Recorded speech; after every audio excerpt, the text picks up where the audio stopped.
Hello, hello. My name is April Malone with Yes, I Work From Home, and this is the podcast. Today I have Neel Parekh with us from LA. Yep. And Neel is the owner of Made This, a company that helps offer, I guess, cleaning services for long term residential or rental places like Airbnb and Vrbo. Is that right? Yeah, short-term rental places like vacation rentals as well as just regular residential cleaning, but that's correct. Okay. So long Yeah. term, short term, all of it, It's more or medium less. term, why not? So I usually just invite my guests to go ahead and introduce themselves. So Neil, why don't you just go ahead and just talk a little bit about why you're working from home, what you're doing, and tell us more about this franchise thing. Sure. So my name is Neel Parekh. I own a company called Made This Franchise, made like MAID. And we are a cleaning service focused on a couple niches. One's residential, like regular residential homes. The other one is Airbnbs and short-term rentals. We're actually the first franchise in the US focused on vacation rentals. So started franchising recently and selling franchises around the US. And the cool part about it is that it's a completely remote concept. So everything is done from home. Franchise owners get to work from wherever they want. I was I call myself an ex digital nomad. So I was working for about 5 years. I quit venture capital, went booked a one-way flight to Colombia, started working remotely from there on Made This, growing it, and here I am now. So you are originally from California, is that right? Correct. Yeah. So were you basically doing made this for the state of California and then from Colombia the whole time? Yeah, I mean, started that currently, yeah, that's correct. So I started it doing it part time. So it's a side hustle while I was at my corporate job.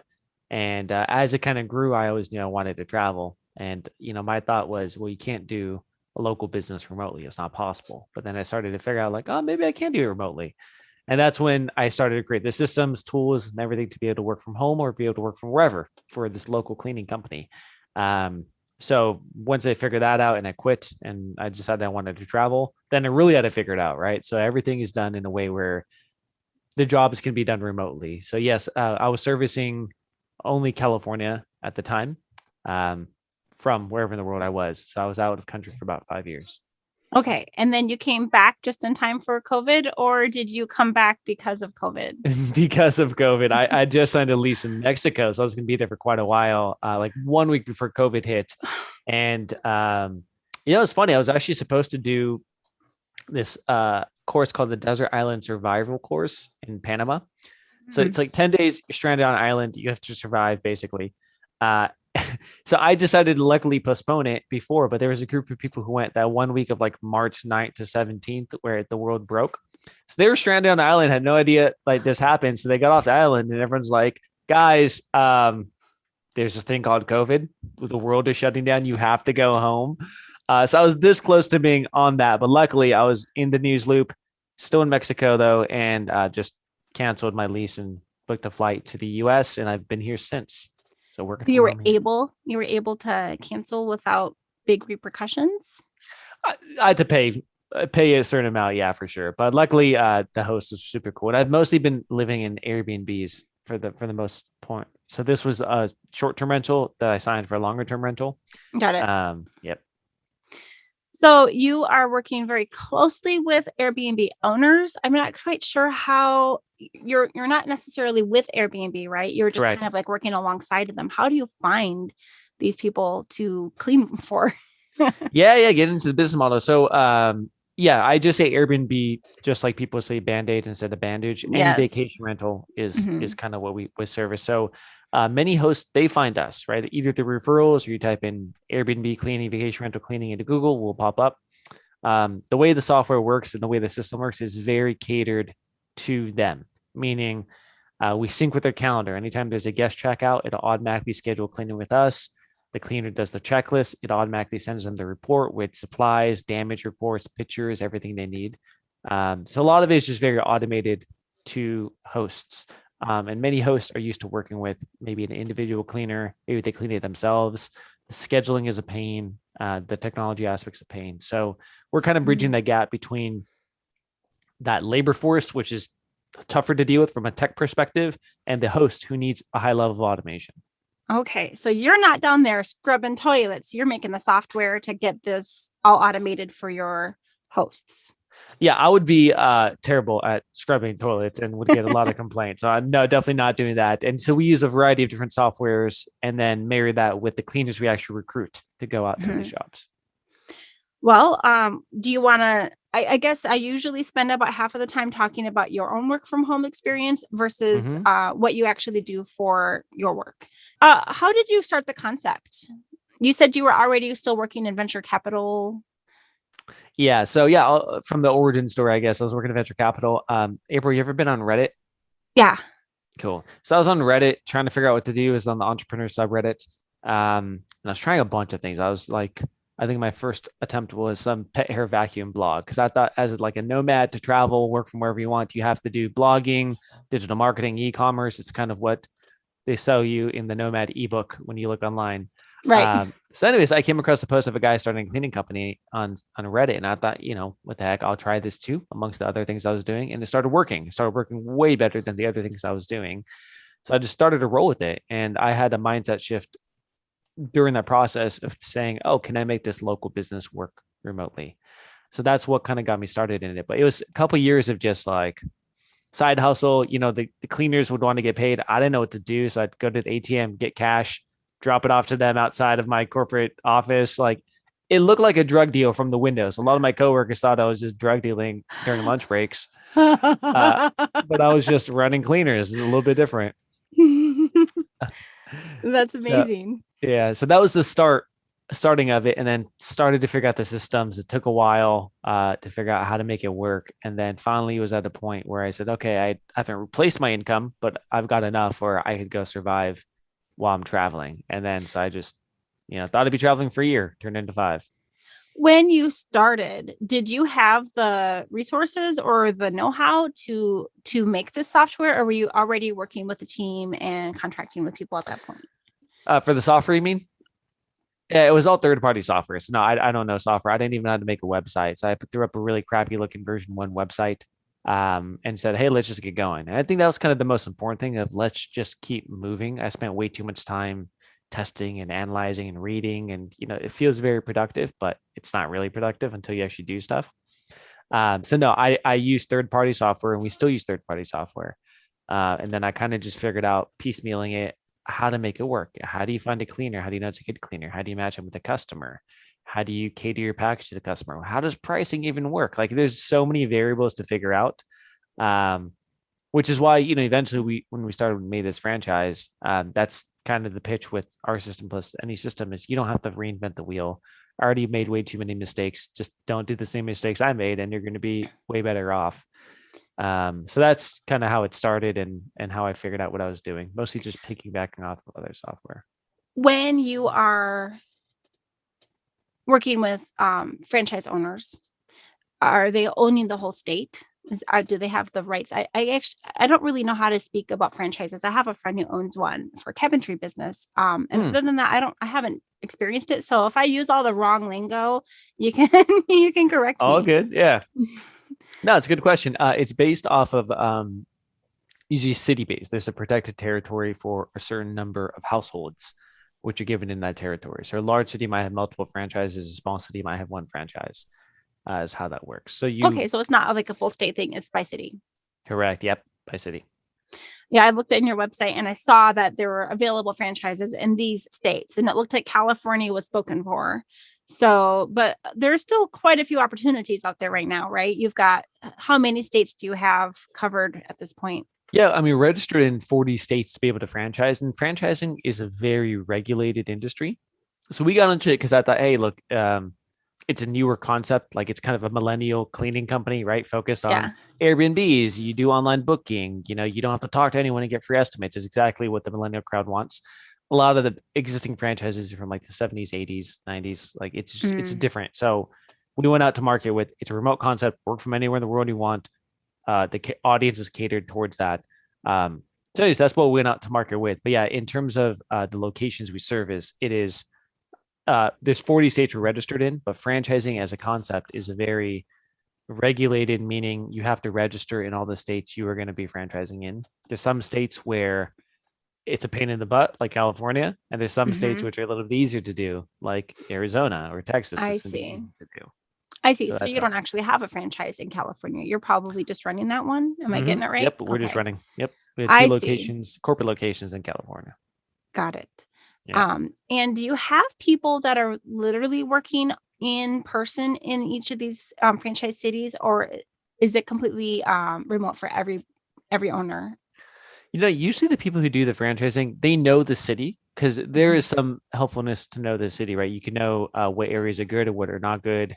If you need to Hmm. set up test cleanings, you have a network there for people to set up test cleanings. So usually people reach out with the city they're living in, but the goal is for them to be able to work from wherever they want, right? That's why Hmm. they're buying into the system of showing them how to have a remote local business. It's a remote business, but still localized.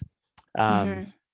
so a lot of them, yeah, a couple of them work for another company full time, and the goal is to do this as a side hustle, quit, go travel while running this company. I mean, I guess in the same way that some people just like buy up properties as their like, second income stream, Mm-hmm. you are having the cleaning business. Okay, that makes sense. Yeah, yeah, What else do you want to say about it? yeah. No, it's. I don't I want to mean, ask too many like trade secrets. Like I feel like I have all these oh, questions not that at just all. might Ask be ask whatever you're curious inappropriate. about. No, I mean that's basically it for the business. I typically it's for people who are looking for a way to be remote, who want to follow an existing path, who don't want to make the same stupid mistakes I've made. So it's a nice way to get remote. I think that's kind of how I think about the business and why I started it. I think a lot of people are saying, Neil, how did you travel? How did you do all this? And your business is in LA. Well, this is how. It's actually not as hard as you would think, as long as you avoid certain pitfalls. So I think there's a specific type of person who's geared towards it. But yeah, it is a old school industry, the cleaning industry. It's been around forever. Love it, Yep. right? A lot of these old school industries are, in my opinion, the best to go after because they're ripe for disruption with the basic technology which is already out there. I guess the biggest question that just keeps coming to my mind is like, how do you interview your actual workforce? Mm-hmm. Do you do remote interviews, or do you do these test runs where you just have someone like do a secret shopper type thing? Yeah. So this was actually been kind of interesting about COVID. So before COVID, I did have someone doing in-person group interviews because that's what was needed. You could see them in person. It is slightly better. I will admit that. And also, I think just the cleaner demographic like that, and they were not very tech savvy.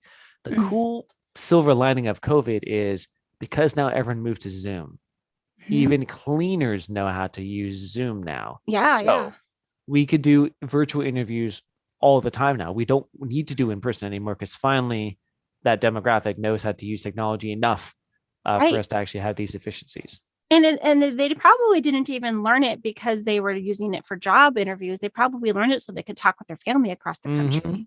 Exactly, Yeah. exactly. So now everyone has Zoom. Everyone knows how it works, which has been a blessing in terms of the interview process. So now we actually are fully remote. Like I do have someone in LA who was the office manager before and is still the office manager, but Mhm. she just works from home. Everyone works from home. So we have team members across 8 different countries, and everyone just works from home. And when you say office, do you mean uh, a fake or virtual office?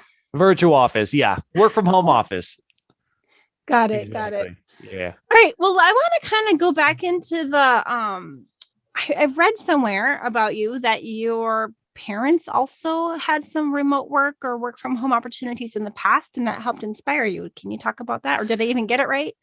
Yeah, well, they had local businesses in the past. So Oh, they had, okay. yeah, April, do you remember like Blockbusters and the video rental stores? Of course.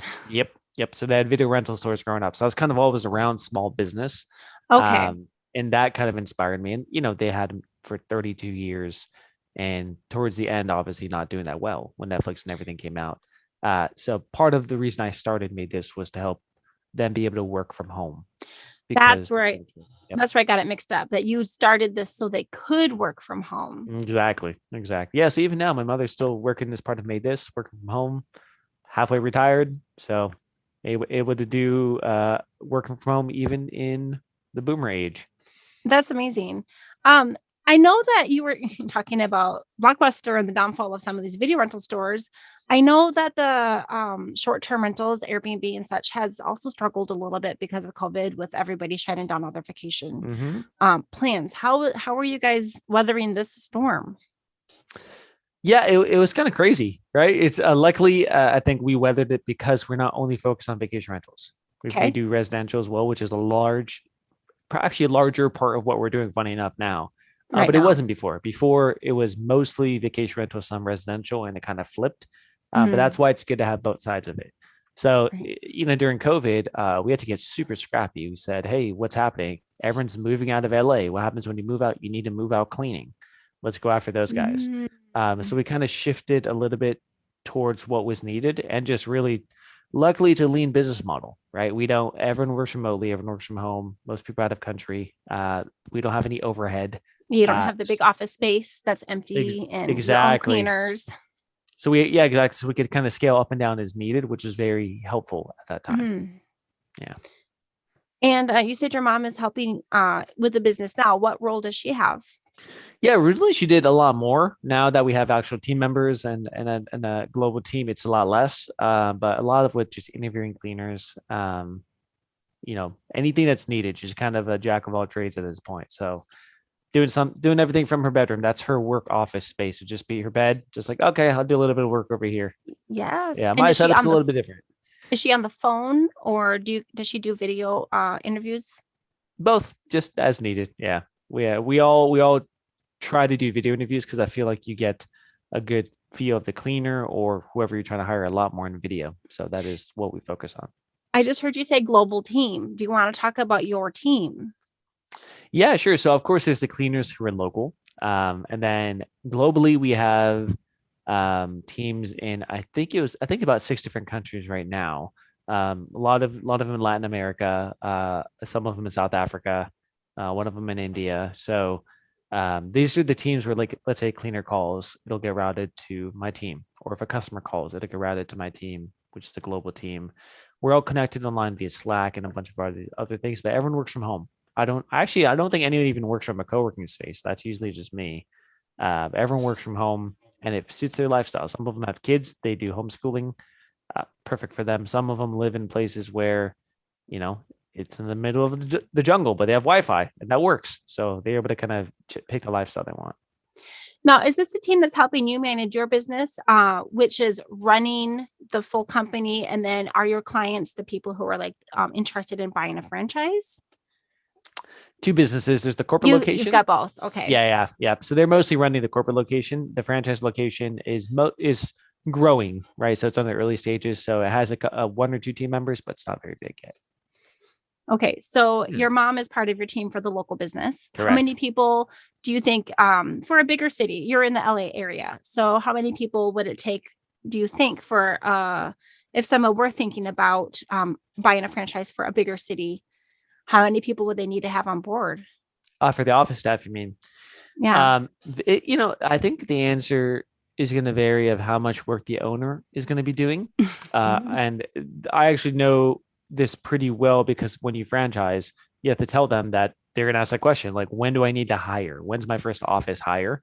Mhm. And what I advise at the beginning is your first hire is when you're feeling that you're losing out on business because of your time capacity, go find someone Okay. else. Yeah. Or because you're doing too many admin tasks, go find someone else. Mhm. So I think it depends on the size of your business and what you want to scale to. At the beginning, it should just be you. There's not as much to do.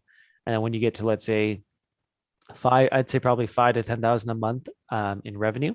That's when you should bring on someone for an office staff for person number one. Then when you get to the next hurdle, which maybe is 20,000, you bring on the second person. Then you get Yeah. to 50,000, you bring on the next person. So Okay. Yeah. yeah. I want to hear a little bit more about your specific. You just said that your office setup is different than your mom's. Can you talk about that? Sure. And I'd say April said this. I'll tell you my office setup right now from working from home, since that's what we're talking about. And like my ideal as well. Because Okay. I think Yeah. everyone has that. And you've probably had a bunch of different situations since you've been traveling for 5 years too. Oh So yeah. you can go through the history. Where are you at now? What's your ideal? And where have you been? Yeah. So now my actual literal setup, I have a separated room in my home, and I just have my laptop, which I've had with me while traveling all the time, as one screen hooked into a monitor with another monitor screen. And Abra, I'm sure the same way. Now that I have a big monitor, if I'm ever back on my laptop screen, I'm like, oh my God, this is so small. I can't do it. No, I'm on like a 13-inch MacBook right now. So Oh, are you? Okay, I you're used to it. actually had a big screen. It was it used to be our TV, but it doubles as a monitor. And it was just old enough that it was just a slightly clunky enough that it just wasn't worth it. And I just was like, screw it. I especially because if you're staring at it for 8 hours a day, it's like let's make it look nice, right? Yeah. So that I mean that's my setup. I just have a separate office space right now for it. I think funny enough, this is like a relatively recent thing. I used to just go work from the living room and just get set up. I have like a roost stand, if you know what those are. The The stands what for your stand? lap.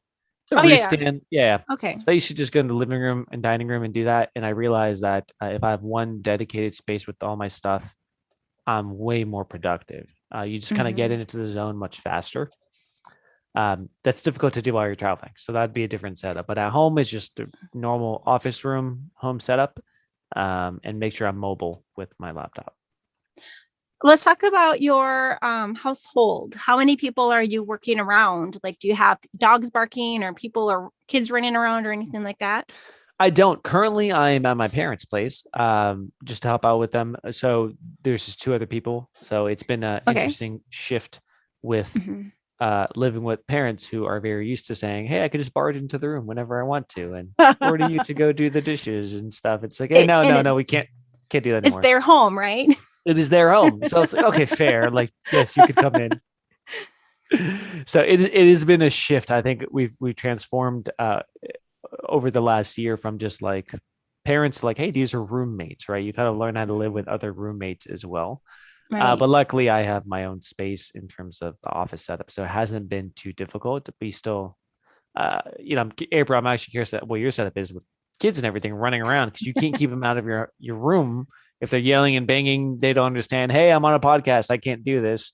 So I'm curious Thankfully, how you've managed it. my youngest is now 6. We just had a Okay. birthday, and it gets a little easier when they get a little older. But I am in a closet, and I'm probably like sweating buckets in here because we live in Arizona, and I don't know Mm-hmm. if you guys have this, but our utilities, like we have a discount if you are willing to accept like a higher rate during the peak hours on weekdays. Okay. You can get a discount for the rest of the days.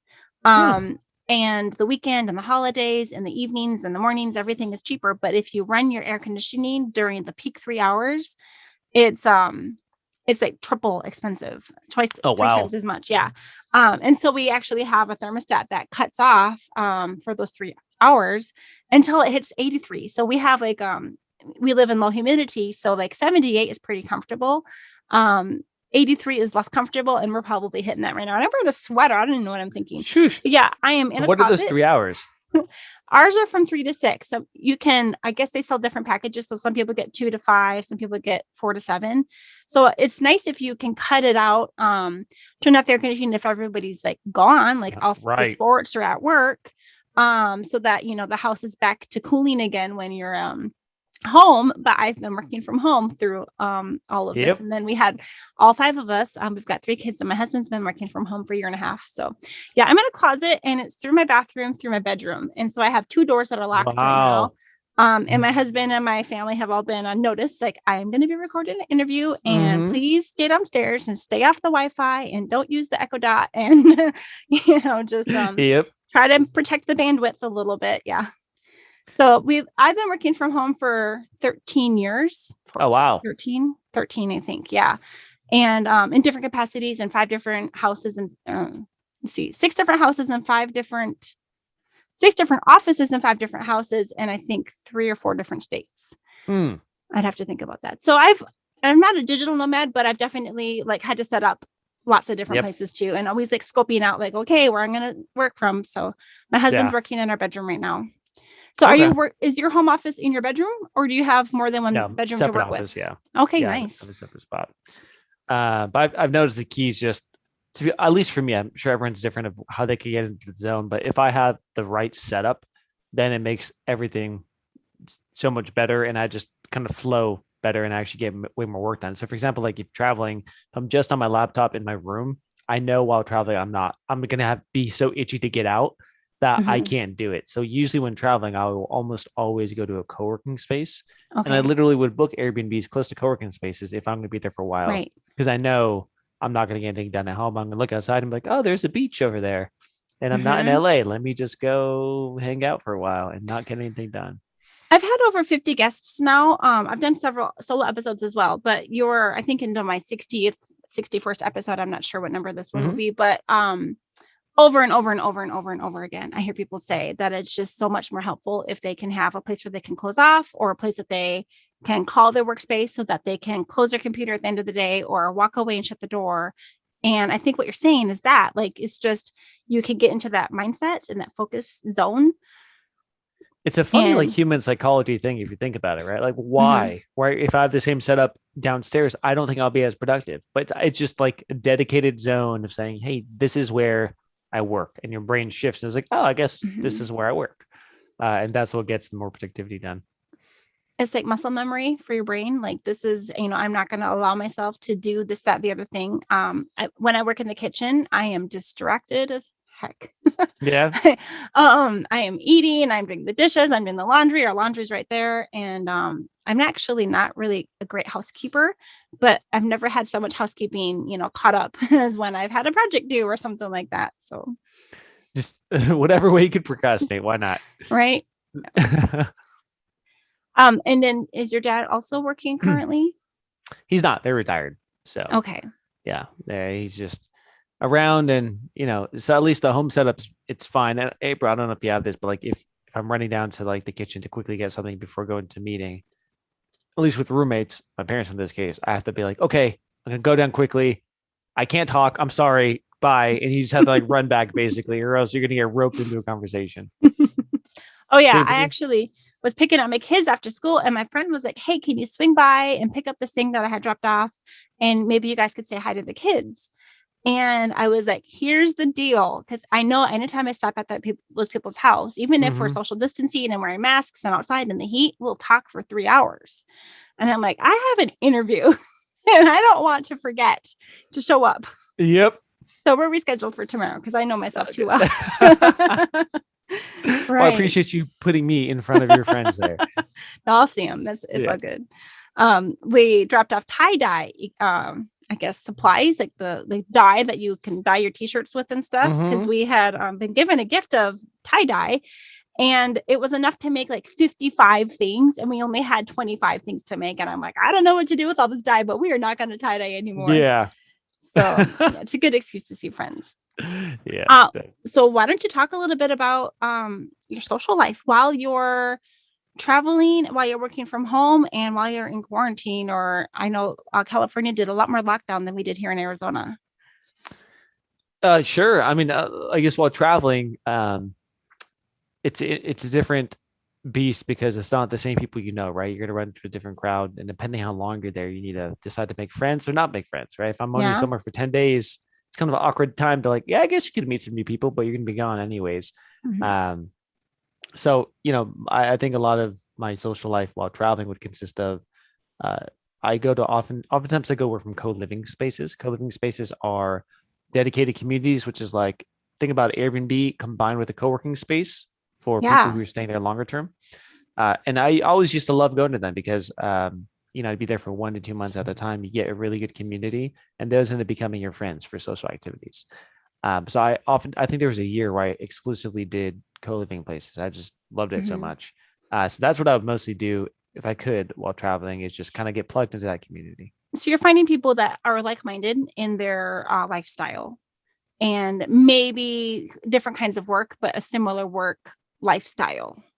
Everyone's working from home. Everyone's working remotely, right? So they understand like, hey, there's work time. You don't really play in the middle of the day unless there's something really, really cool going on, and then you could reshuffle your schedule around that. But that's the benefit of working from home or working remotely is you can pick generally what kind of schedule you want, and just move things around it, right? There's more flexibility If you're working for yourself, but there are if you're still working a for lot of yourself. people who are working remotely who are still employees of bigger Mm-hmm. corporations. And I've done both. So I've been, a slave to the calendar. You pass around the PTO calendar, and you don't get Mm-hmm. Christmas off every year. You don't get your birthday off every year.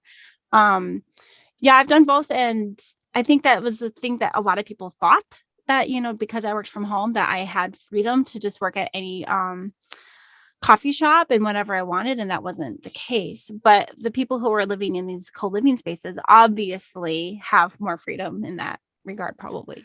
Yeah, yeah. April, I'm sure you got this too while working from home, but just exactly what you said, because you work from home, people just assume, oh, you're free. Like this is dedicated time. I gotta work. This is Literally not like working. I get to choose. Yeah, exactly. So, I but actually didn't really know anything about, sorry, no, good. talking over you. Didn't really know anything about co-living spaces until like a week ago. I am in some of the digital nomad Facebook groups. Hmm. Maybe more like a hope that maybe someday I could live that lifestyle, or for when we do at least vacation and I've had to like work out of an Airbnb. I've done it.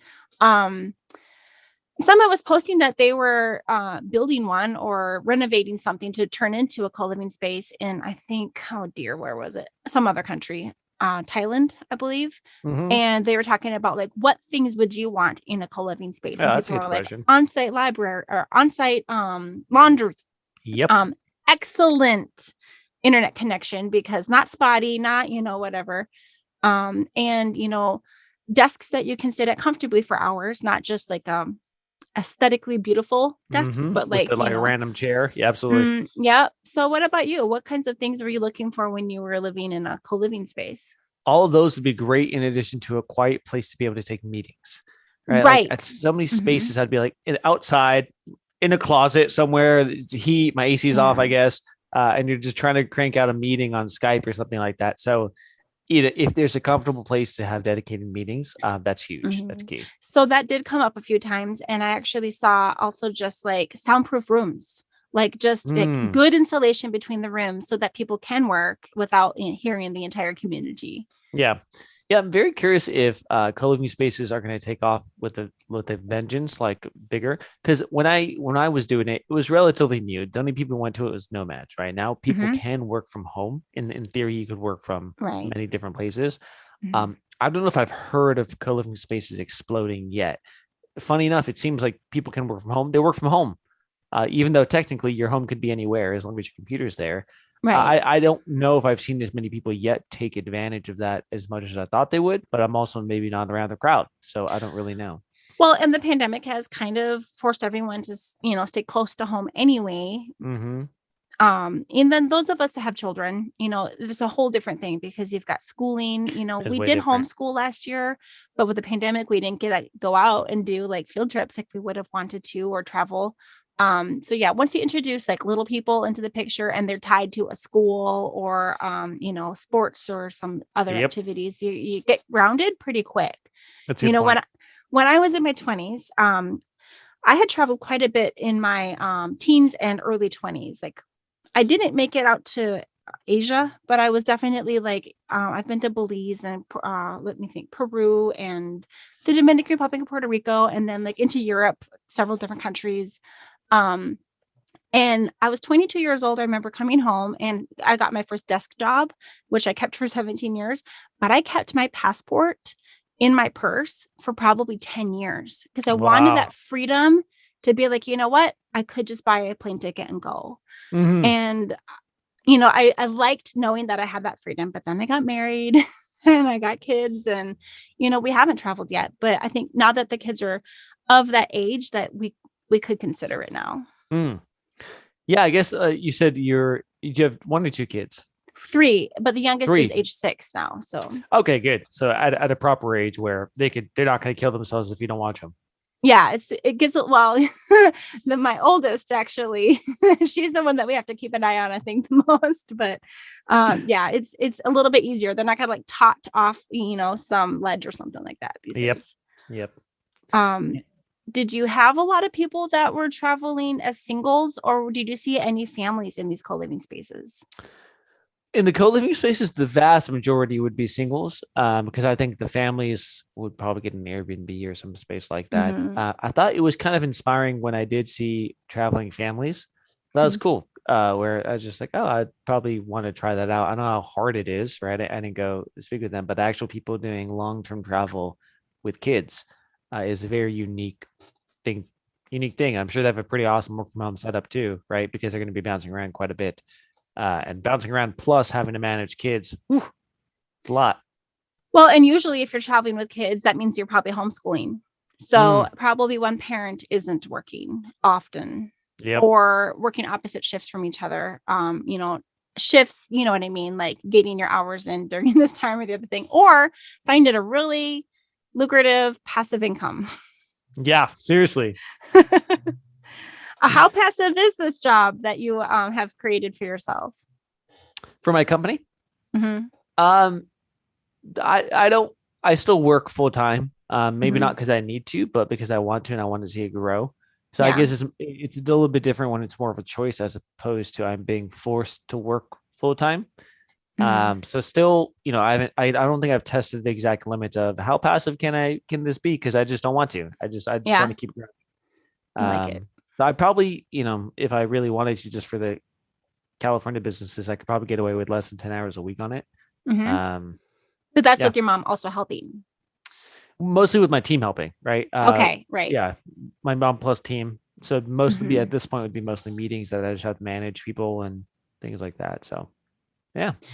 So I'm trying to think. We talked about how you got started. You were working in corporate, you're doing it on the side. Were you working late into the evenings, or were you doing this on your lunch break, or A lot of lunch break work because it was during the day. Mhm. Because I had a full time job, I had to find help quickly for like a backup call center or like, outsource things Okay, rather yeah. quickly. So that made me a little bit more resourceful just because of restraints. Right. But Like a then messaging system, like a messaging call center? yeah, or for calls, someone calls us, it has to route to someone. I can't pick up the phone. Right, If my yeah. mom wasn't available to pick up the phone at the time, it wouldn't go to her. It would have to go to somebody else. So I had to Uh-huh. solve those problems really early. And it was just nights, for an hour or two, checking how things are going. Weekends, work on the weekends for that. So yeah, it Mhm. was like whatever spare time I had, mostly devoted to this. But I don't remember it eating up my social life where I wouldn't do stuff because of it. It was just, Mhm. hey, this is just part of it. It's just almost like instead of ending work at 5 or 6, I'd end of work at 7 or 8. Just part of life, right? A lot of people do that. And now that you have left the corporate job, are you working more daytime hours, or are you just kind of working whenever you need to? Daytime hours. I'm not a morning person. I've tried so much. I'm not a morning person yet. So my mornings usually start a little bit later. So that's kind of the nice part about it is I'll dictate the schedule of when I actually want to work. Uh, Absolutely. yeah. And I guess when I'm talking with you, it's like you've had three different, very different situations: starting starting your company while you were working for a corporation, Mm-hmm. and being the digital nomad, and working from home. What are some of the struggles and frustrations you have faced, and have you overcome any of those over this time? Hmm. Do you mean with the working setup? I guess both. It could be in terms of the company or your work from home. I mean, obviously, I want to hear both. Sure. Yeah, I mean, there's the general like business struggles all the time, right? Which is like, how do you solve this problem? Something pops up. What do? You have issues with team conflict, things like that. We just have to manage. So a lot of that is learning, talking to mentors, talking to people who've already done it, getting their guidance, and it's almost like guardrails, right? If someone's already Mhm. done it, or at least can identify the problem for you, you don't make as many mistakes. Right. I kind of see that as what franchising is. You're bowling with the bumpers up, right? You don't go into the gutter. Um, that's having guardrails. So I think, Got it. as I guess something I learned is having guardrails with anything I'm doing in life. I think is very helpful. And maybe guardrails is not the right word, but like someone to speed up what you're doing, just to give you Mhm. guidance, so you're not like just shooting in the dark. Is one of the big thing I learned. The guardrails, I think, is an excellent way to describe it. I like Mm, that. no, thank you. And so frustrations from working from home. Whew.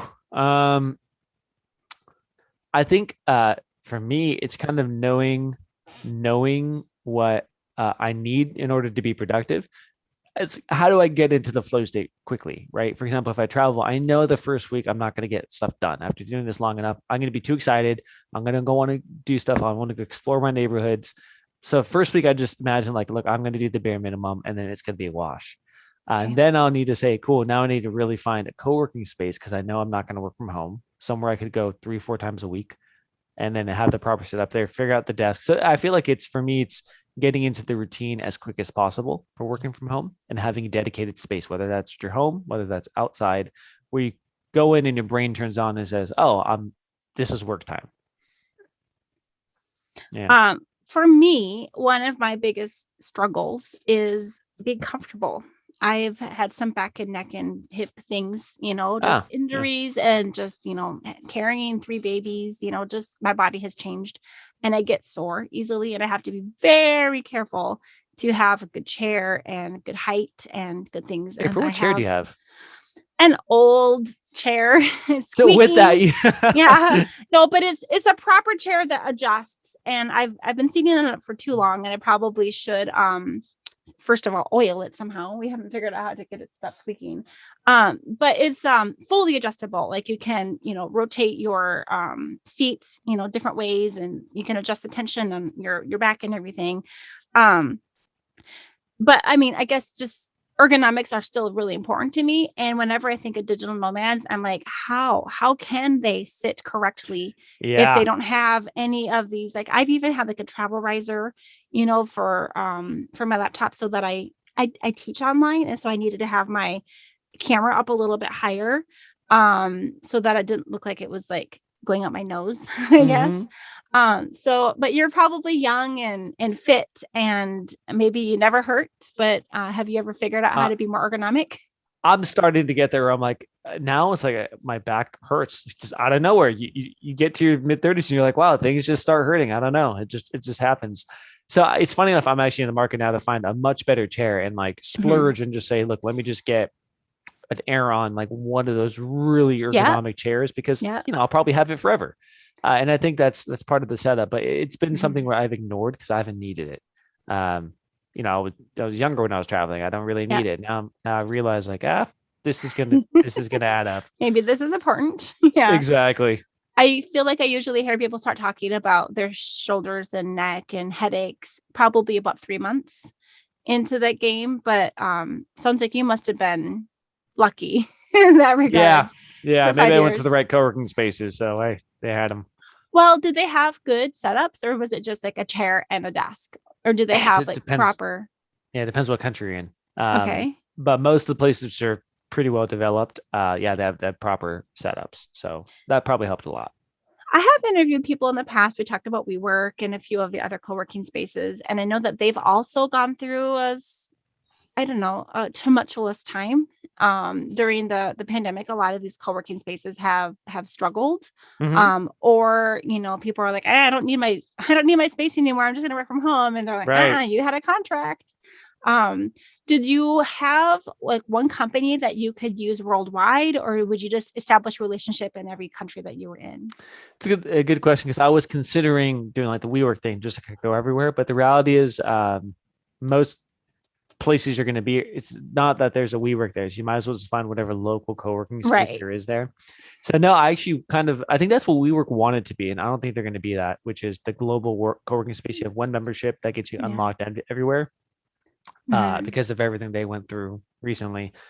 Who knows if that'll happen, but that'd be awesome. I feel like if I knew somewhere I could get plugged into immediately, that'd be incredible.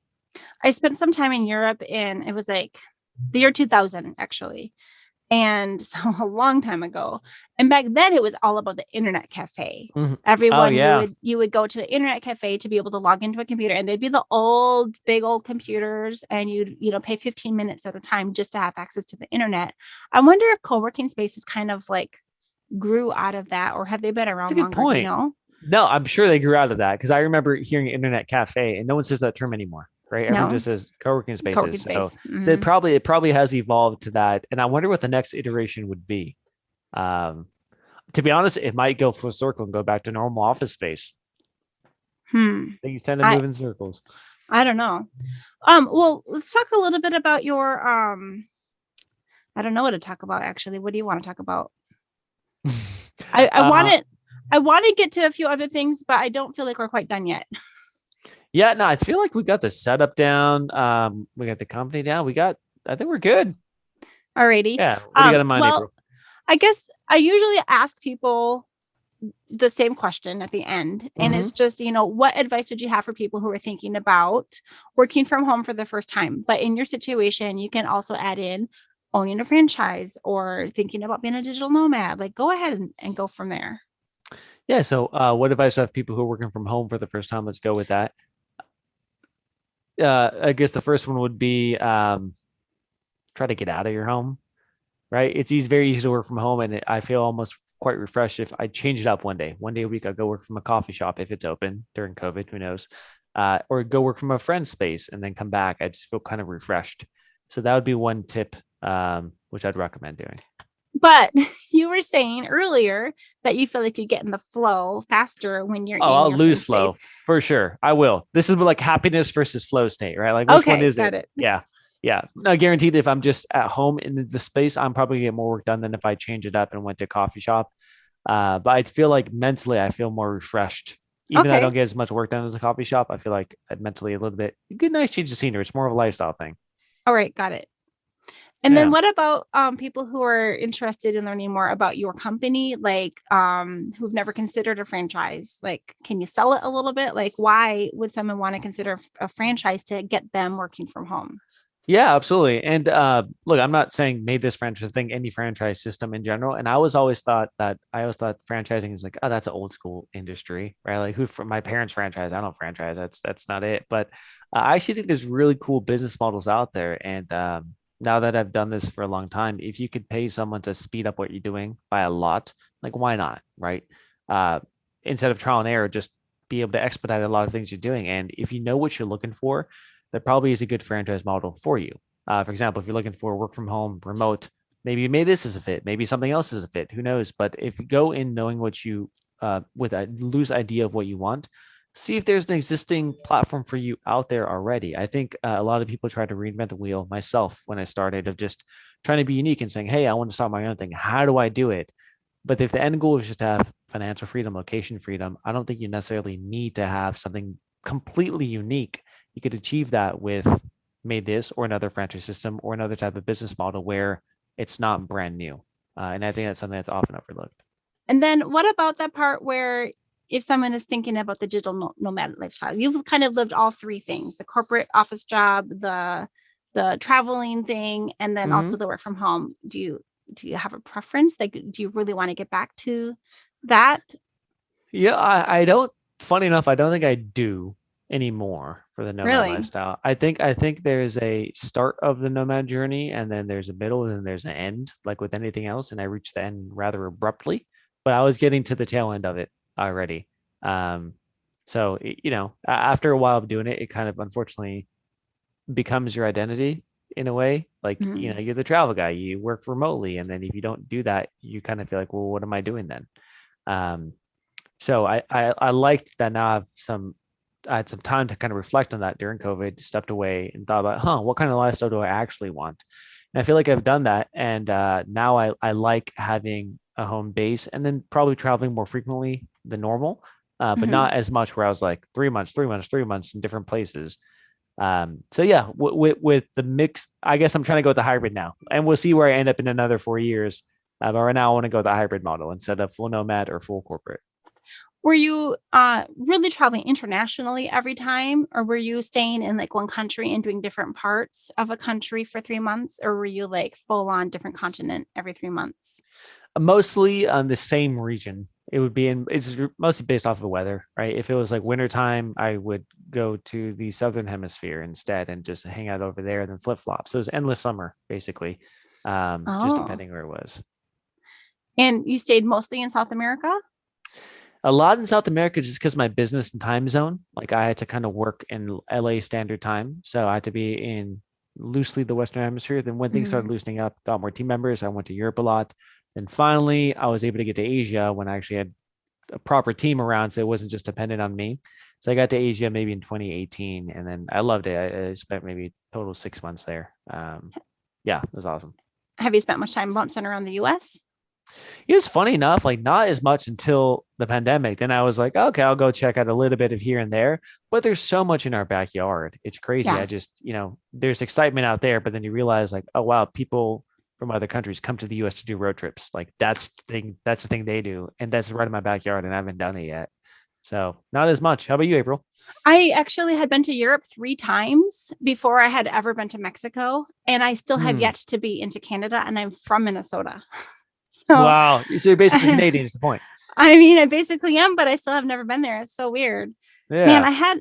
I know I had another question wanted to ask you about the franchise, and it's just eluding me. So I might have to follow up with you later. Yeah, no problem. I don't know what that was. But yeah. So how can people find you? Yeah, if you're interested, contact me. Just go to neilparekh.com. You can shoot me a message there. You can go to Made This Franchise, MAIDTHIS franchise.com. Fill out a form if you're interested in there. And I'll personally answer anyone who messages and say they came from April's podcast. Spell out your name so that people can find you. Yeah, sure. NEELPAREKH.com. You have talked a little bit in some of your, I don't know, your website about the new age of the franchise. Can you talk a tiny little bit about what that means? You keep saying that franchise is an old thing. Have you found like a community of people who are like embracing this new era? I have, and I don't think most of those people are in franchising. So the concept is, if you look at local businesses are kind of behind the times for the most part, and I think they perpetually will be behind the times because marketing, everything moves fast. Local Mm-hmm. businesses don't move fast. They're not Silicon Valley tech companies.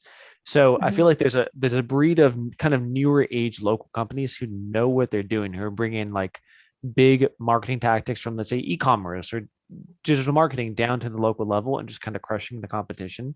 So there's a good amount of these companies which exist, but not as many on like a franchise level, and not as many who have gone widespread. They're usually very singular to their geography that they're in. So I think it's actually kind of a new age of local businesses where like you can now have massive tactics that people have utilized like from large marketing companies and bring it down to a local level. Because the way technology has gone so rapidly and expanded, you have now access to all of this technology and processes at a much cheaper rate. So it's a new age for local companies where I think they should be really utilizing all the new stuff we have, which was never accessible to us before. Are you talking about like the difference between like how do you say it, like direct mail type like marketing versus like digital marketing? Like, can you give an example? Yeah, that's one example. I'll give you an example. As of 2017, still half of local businesses didn't even have a website. Blows my Oh mind. wow. This is not that long ago. Half of them don't have local businesses. Most of the marketing is still done in traditional types of forms, mailers. Mm-hmm. Not even digital marketing. It's a small percent of local business budget. Now, if you look at large companies, digital marketing is most of their budget for the most part. Local businesses, it's way less. So you think about that and you think, look, if I could bring a little bit of sophistication, if I could bring my company to year 2021, right? Like you'd be able to crush the competition because people in the local spectrum are typically years behind in terms of what they're doing. So all you have to do is be current and you're already ahead. So that's the new age of local companies.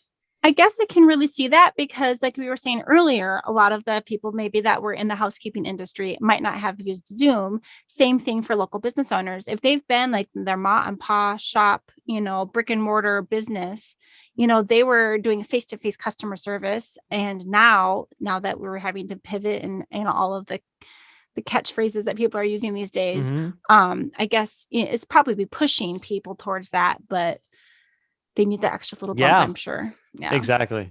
So that's I think it's an exciting opportunity for anyone to get into the local market. And why would someone want to have a maid come and help them out with their long-term residential housekeeping? Yeah, sure. Like if you're an end customer, the reason you'd want it's just the convenience, right? You could book online, you could reschedule online. There's always someone to pick up the phone. It's funny enough. I was doing we have a new franchise in Myrtle Beach, and I told him, "Hey, Dan, go call the top 10 competitors, do competitor research." He's like, "Neel, not gonna believe this. 8 of them didn't even pick up. At With all. the Nope, didn't pick up a voicemail, never called him back. The 2 who did, one was booked up, and the other one said no and hung up.